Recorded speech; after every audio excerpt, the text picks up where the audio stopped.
Shalom Bapak Ibu Saudara, bagaimana kabar Bapak Ibu Saudara semuanya? Saya selalu berdoa dan berharap kita tetap dalam perlindungan dan pemeliharaan Tuhan sampai selama-lamanya. Puji nama Tuhan, hari ini kita akan kembali belajar firman Tuhan. Tentunya kita akan bersama-sama menyelidiki kebenaran firman Tuhan yang akan menjadikan kita kuat dalam menghadapi kenyataan ini. Dan Tuhan panggil kita menjadi umat pemenang. Seperti Yakub kita sudah belajar, dari Yakub menjadi Israel.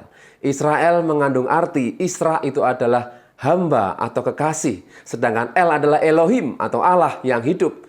Tuhan ingin supaya kita yang dipanggil oleh Tuhan menjadi hambanya, menjadi kekasihnya, kekasih Allah yang benar, yaitu Allah Abraham, Ishak dan Yakub yang kita sembah di dalam nama Tuhan Yesus Kristus. Luar biasa Bapak Saudaraku, kita adalah orang-orang Israel secara rohani yang dipanggil untuk menjadi hamba-hamba Allah, dipanggil untuk menjadi kekasih-kekasih Allah. Dan kita bersyukur walaupun tidak secara daging kita keturunan orang-orang Yahudi, tetapi kita adalah keturunan ilahi, keturunan Yesus Kristus. Dia bagi semua bangsa, Yesus bagi segala bangsa. Amin Bapak Ibu Saudaraku. Mari kita akan melihat satu peristiwa di dalam kehidupan Yakub kembali, di mana dia mengalami satu perjumpaan tidak hanya dengan Tuhan yang luar biasa. Dia menikmati apa yang namanya janji Tuhan. Dia berjumpa dengan kakaknya Esau dengan suasana yang berbeda, dengan suasana yang luar biasa, penuh kasih dan mesra Bapak Ibu Saudara. Yang pada mulanya Yakub merasa sangat takut sekali ketika dia ingin berjumpa dengan Esau. Namun karena Tuhan berjanji dan menyuruh Yakub pulang kembali ke kampungnya, maka Yakub taat. Yakub pulang ke kampungnya, walaupun ketika dia pulang dia harus menghadapi kakaknya yang dia sendiri masih ragu, masih kurang yakin, masih belum sungguh-sungguh yakin kalau Tuhan itu menyertai. Dalam hal ini pun kita bisa belajar bahwa kita sebagai orang percaya pun kadang masih kurang yakin dengan hidup kita ini. Walaupun Tuhan sendiri sudah bicara kepada kita, aku menyertai engkau sampai kesudahan zaman. Berarti dalam hidup kita saat ini, Tuhan tetap menyertai kita. Amin, Bapak Saudaraku. Seperti Yakub, dia pegang janji Tuhan. Dia akan menyertainya sampai berjumpa dengan Esau. Walaupun dalam Kejadian 31 ayat 3, lalu berfirmanlah Tuhan kepada Yakub, pulanglah ke negeri nenek moyangmu dan kepada kaummu, dan aku menyertai engkau. Ini perintah Tuhan. Dalam hidup kita pun, Bapak Saudaraku, sebagai orang-orang yang dipanggil oleh Tuhan, Tuhan memerintahkan untuk memberitakan kabar baik, untuk menyampaikan kabar baik yang dari Tuhan, kabar keselamatan di dalam Yesus Kristus, bahwa di dalam Yesus ada kehidupan, di dalam Yesus ada kebenaran, di dalam Yesus ada jalan keluar, ada solusi. Amin Bapak Ibu Saudara. Oleh sebab itu sebagai orang-orang percaya kita harus memiliki satu keyakinan, pengharapan bahwa kita akan menang dan pasti menang. Amin. Kita tidak tahu, saya pun tidak tahu pergumulan Bapak Ibu Saudara yang hari-hari ini merasa kadang tidak mampu, tidak kuat lagi. Saya mau sampaikan, di dalam Yesus ada jalan keluar. Di dalam Yesus ada kekuatan yang mana orang kadang tidak pernah berpikir bahwa Tuhan bekerja dari dalam diri kita, dalam hidup kita, yaitu iman, firman iman yang keluar dari dalam ini, yaitu firman yang menjadi daging, rema yang menjadi daging dalam hidup kita. Kita harus memiliki keyakinan. Mari kita akan belajar seperti Yakub, Bapak Ibu Saudara. Kejadian 32 ayat 11. Firman Tuhan berkata, lepaskanlah kiranya aku dari tangan kakakku, dari tangan Esau, sebab aku takut kepadanya. Jangan-jangan ia datang membunuh aku, juga ibu-ibu dengan anak-anaknya. Ini rasa takut yang dialami oleh Yakub ketika dia akan berjumpa dengan Esau. Ini lumrah sebagai manusia, Bapak Ibu Saudara. Sebagai manusia, siapa yang tidak pernah takut, tidak pernah khawatir, tidak pernah bimbang, tidak pernah ragu? Kita semua mengalami hal itu, Bapak Ibu Saudara. Tetapi dalam hal ini kita mau belajar bagaimana Yakub dia mempercayakan dirinya penuh kepada Tuhan. Walaupun dia belum menikmati, mengalami apa yang dia bayangkan. Iman adalah dasar dari segala sesuatu yang kita harapkan. Dan bukti dari segala sesuatu yang belum kita lihat. Kita harus kuat dalam hal ini Bapak Ibu Saudara. Kita belum melihat memang apa yang kita bayangkan, apa yang kita cita-citakan, yang kita harapkan. Tapi kita dengan iman kita melihat dengan penuh keyakinan, yaitu ketika kita percaya kepada Tuhan, percaya dengan firman Tuhan, maka Tuhan akan memampukannya. Amin, Bapak Ibu Saudaraku. Mari kita akan lihat lagi Kejadian 33 ayat 1 sampai dengan yang keempat. Firman Tuhan berkata, Yakub pun melayangkan pandangannya. Lalu dilihatnyalah Esau datang dengan diiringi oleh 400 orang. Maka diserahkannyalah sebagian dari anak-anak itu kepada Lea dan sebagian kepada Rahel serta kepada kedua budak perempuan itu. Ia menempatkan budak-budak perempuan itu beserta anak-anak mereka di muka, Lea beserta anak-anaknya di belakang mereka, dan Rahel beserta Yusuf di belakang sekali. Ayat yang ketiga, dan ia sendiri berjalan di depan mereka, dan ia sujud sampai ke tanah 7 kali hingga ia sampai ke dekat kakaknya itu.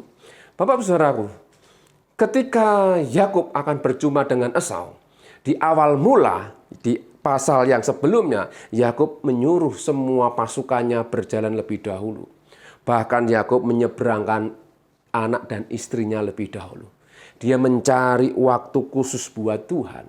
Dia bergumul dan bergulat dengan Tuhan, minta kekuatan, minta berkat kekuatan. Bukan berkat jasmani atau berkat-berkat materi, Bapak Saudaraku. Tapi Yakub bergumul dengan Tuhan, minta kekuatan, berkat pengurapan. Ini yang harus kita minta dalam hidup ini. Banyak orang bergumul, banyak orang bergulat untuk sesuatu yang materi, jasmani. Tetapi Yakub mengajarkan kepada kita bahwa dia bergumul dengan Tuhan untuk minta kekuatan yang dari Tuhan. Menghadapi kenyataan yang memang tidak mudah. Amin, Bapak Saudaraku. Ya, kemudian kita lihat ketika ayat yang ketiga menjadi dasar. Ketika dia melihat Esau, dia justru yang berjalan di depan ya dari rombongan-rombongan itu, Bapak Ibu Saudara. Yakub memiliki keberanian untuk menghadapi kenyataan apapun yang terjadi. Ya, aku akan tetap berdiri di depan. Amin, Bapak Ibu Saudara. Ya, ayat yang ketiga ini menjadi kunci. Dan ia sendiri berjalan di depan mereka. Dan ia sujud sampai ke tanah 7 kali. Hingga ia sampai ke dekat kakaknya itu. Aku mau dibunuh, terserah. Aku mau diperlakukan apapun, aku berserah. Karena Tuhan sudah mengurapi aku. Tuhan sudah memberkati aku dengan keberanian. Dan aku percaya saja. Yakub melakukan bagiannya. Apa yang terjadi ayat yang keempat, tetapi Esau berlari mendapatkan dia, didekapnya dia, dipeluk lehernya dan diciumnya dia. Lalu bertangis-tangisanlah mereka. Bapak Ibu Saudaraku, ini satu gambaran ya, kalau difilmkan itu sangat bagus sekali. Ada satu hubungan yang lama sekali ya, yang mereka dambakan, mereka harapkan pemulihan. Ya, ada kasih mesra, ada satu hal yang tidak bisa diungkapkan. Ya, bayangkan waktu yang lama mereka berpisah. Di dasar mereka tidak suka menjadi suka. Menjadi saling mengasihi dan mengampuni. Ini satu peristiwa yang luar biasa yang digambarkan sebagai orang-orang percaya. Kita sebagai umat Tuhan pasti juga mengalami apa yang namanya pergumulan hidup. Ya, perjuangan hidup. Ketika kita tidak mampu, ketika kita tidak kuat menghadapi kenyataan, kita hanya bisa berlari kepada Tuhan. Minta kekuatan Tuhan. Bukan kekuatan secara hal-hal dunia, tetapi minta kekuatan yang dari Tuhan, supranatural, yaitu pengurapan, keberanian. Kita harus menjadi orang-orang yang berani menghadapi kenyataan yang walaupun ya berat, tetapi bersama dengan Tuhan, Tuhan bisa ubahkan. Karena saya dari awal katakan, Tuhan adalah jalan, Tuhan adalah solusi. Dia tempat pengungsian, tempat pelarian kita. Ketika kita datang kepadanya, dia akan memberikan yang terbaik. Selama kita memiliki hati yang mau sungguh-sungguh. Hati yang mau rendah di hadapan Tuhan. Hati yang percaya dan berserah kepada Tuhan. Saya yakin Tuhan pasti akan memberikan kita kekuatan. Amin, Bapak Saudaraku. Ya, mereka Esau dan Yakub saling berpelukan dan mereka saling berpelukan, saling tangis menangis. Terjadi pemulihan. Bapak Saudaraku, di sini kita bisa melihat peristiwa yang luar biasa, yaitu hidup di dalam kasih. Tuhan ingin supaya kita sebagai orang percaya di zaman akhir ini juga hidup di dalam kasih. Saling mengampuni, saling memaafkan, bahkan saling menguatkan, Bapak Ibu Saudara. Ya, apa yang bisa kita ambil dari peristiwa ini? Roma 15 ayat 1 sampai dengan ayat yang ke-6. Ini yang menjadi renungan kita hari ini. Ya, saya akan bacakan Roma 15 ayat 1. Kita yang kuat wajib menanggung kelemahan orang yang tidak kuat. Dan jangan kita mencari kesenangan kita sendiri. Ayat ini jelas mengingatkan. Ya, Esau orang yang kuat karena dia sudah punya segala sesuatu. Ya, bahkan ketika Yakub ingin memberikan persembahan, Esau berkata, "Aku sudah punya banyak adikku." Ya, tetapi karena Yakub mendesak supaya persembahannya diterima, akhirnya Esau menerima juga persembahan dari Yakub. Dari Roma pasal 15 ayat 1 ini kita bisa melihat kita yang kuat wajib menanggung kelemahan orang yang tidak kuat. Dan jangan kita mencari kesenangan kita sendiri. Ini berbelajar untuk kita belajar merendahkan hati kita. Supaya kita tidak mencari kesenangan kita sendiri. Orang yang kuat adalah orang yang tidak mengutamakan keinginan, hasrat sendiri. Tapi ketika dia melihat orang-orang yang lemah, dia bisa membagikannya. Sehingga mereka yang lemah menjadi kuat. Ini yang Tuhan ajarkan, Bapak Ibu Saudara. Esau dan Yakub orang-orang yang sebenarnya sama kuat. Dalam arti secara kebutuhan, secara materi, mereka orang-orang yang kaya. Tapi mereka sama-sama merendahkan. Sehingga ketika mereka bersama-sama merendahkan hati mereka, kasih Tuhan yang bekerja. Dan mereka bisa saling mengampuni, saling menerima. Bahkan mereka saling memaafkan. Ini kunci bagi kita orang-orang percaya. Hal ini mengajar kita hidup di tengah-tengah orang-orang percaya. Walaupun kadang ketika kita hidup di tengah-tengah dunia ini, kita dihadapkan oleh banyak orang yang memang belum tentu setiap orang seperti apa yang kita pikirkan. Tetapi dalam peristiwa Esau dan Yakub ini kita diingatkan untuk kita hidup ya bersama dengan saudara-saudara seiman. Dengan saudara-saudara kita yang percaya kepada Tuhan. Supaya kita diberkati oleh Tuhan. Tidak hanya secara harta, materi, tapi kita diberkati dengan jiwa yang besar, hati yang besar, hati yang mau mengasihi dan mengampuni. Amin, Bapak Ibu Saudaraku. Kemudian yang kedua, setiap orang di antara kita harus mencari kesenangan sesama kita. Demi kebaikannya untuk membangunnya. Perhatikan baik-baik. Setiap orang di antara kita harus mencari kesenangan sesama kita. Ini berbicara tentang hidup corporate, ya, hidup komunitas kita. Sebagai orang-orang percaya. Kita harus memiliki pikiran Kristus. Ya, dikatakan kita harus mencari kesenangan sesama. Bagaimana membuat orang lain itu bisa bahagia. Di sini kita juga bisa belajar tentang keseimbangan hidup orang-orang percaya. Kalau kita ingin bahagia tentunya kita harus membahagiakan orang lain. Tabur tuai tidak bisa lepas dari kehidupan kita. Kalau kita ingin merasa dihargai, dihormati, kita pun juga harus belajar menghargai dan menghormati. Kalau kita ingin disenangkan, maka kita juga harus menyenangkan orang lain.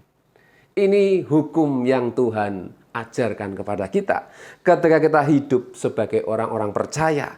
Ya, setiap orang di antara kita harus mencari kesenangan sesama.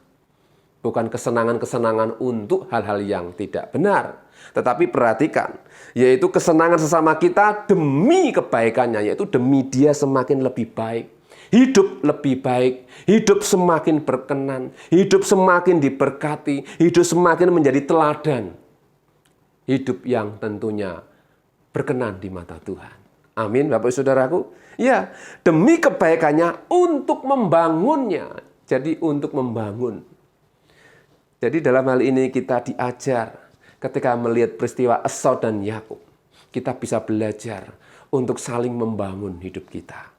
Seperti halnya Roma pasal 12 ayat 17 sampai dengan yang ke-18 berkata, "Janganlah membalas kejahatan dengan kejahatan. Lakukanlah apa yang baik bagi semua orang, sedapat-dapatnya kalau hal itu bergantung padamu. Hiduplah dalam perdamaian dengan semua orang."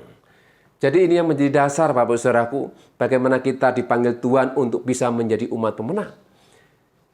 Kalau memang sedapat-dapatnya, kalau hal itu bergantung pada kita, hiduplah dalam perdamaian dengan semua orang. Jadi orang yang kuat adalah ketika dia tahu, dia bisa. Ya, dia yang diandalkan dan dia mau melakukannya, yaitu melakukan yang benar. Amin Bapak Ibu Saudaraku. Ya, kita akan menjadi orang pemenang. Kita akan menjadi umat pemenang ketika kita mau hidup dalam kerukunan. Kerukunan didasari dengan pengertian. Amin. Ya, tadi dikatakan ya supaya kita belajar untuk menanggung kelemahan orang yang tidak kuat dan jangan kita mencari kesenangan kita sendiri. Sebab Roma pasal 15 tadi mengingatkan kita yang kuat wajib. Kata wajib itu berarti kita ya berusaha untuk melakukan. Ya, kemudian setiap orang di antara kita harus mencari kesenangan sesama. Bagaimana kita bisa menjadi berkat menyenangkan semua orang. Dalam arti konteks menyenangkan ini, yaitu demi kebaikannya, untuk membangunnya, untuk menjadi orang-orang yang kita senangkan itu menjadi berkenan dan dipakai oleh Tuhan. Jika hukum ini terjadi dalam hidup kita, orang-orang percaya, luar biasa Bapak Saudara. Kita semua pasti akan menjadi berkat dan kita akan diberkati. Amin Bapak Saudaraku. Seperti Esau dan Yakub, dia menyadari betul dia tidak akan pernah selesai kalau terus berperang, bertengkar, dan sakit hati, dan terus emosi, dan terus sampai dibawa mati. Tetapi mereka sadar betul akan pentingnya hubungan baik, pemulihan yang penuh kasih, di mana Tuhan beracara di tengah-tengah mereka. Ya, walaupun Esau secara berkat dia tidak menerima berkat yang utama, tapi dia masih mau menerima Yakub dan mau mengampuni Yakub. Ini berkat juga yang luar biasa Bapak Ibu Saudara. Amin. Kita tidak pernah mendengar kisah Esau selanjutnya, tapi kita bisa melihat di mana Esau di akhir cerita kehidupannya dia sudah dipulihkan dengan Yakub sebagai adiknya. Walaupun secara janji Yakub yang menerima berkat dan janji Tuhan yang lebih besar, namun Esau juga diberkati dengan berkat Tuhan yang luar biasa. Kita bisa belajar juga dari Esau, bagaimana dia mau menerima keadaan dan kenyataan. Namun kasih Tuhanlah yang membungkus mereka untuk mereka tetap berkenan di mata Tuhan. Amin Bapak Saudaraku. Ya, saya tidak tahu pergumulan Bapak Ibu Saudaraku sampai hari ini. Ya, punya hubungan dengan banyak orang yang memiliki mungkin sakit hati, dendam, atau kepahitan. Itu mari kita tanggalkan. Jika kita ingin diberkati oleh Tuhan. Jika kita ingin dipulihkan oleh Tuhan. Jika kita ingin berkenan di mata Tuhan.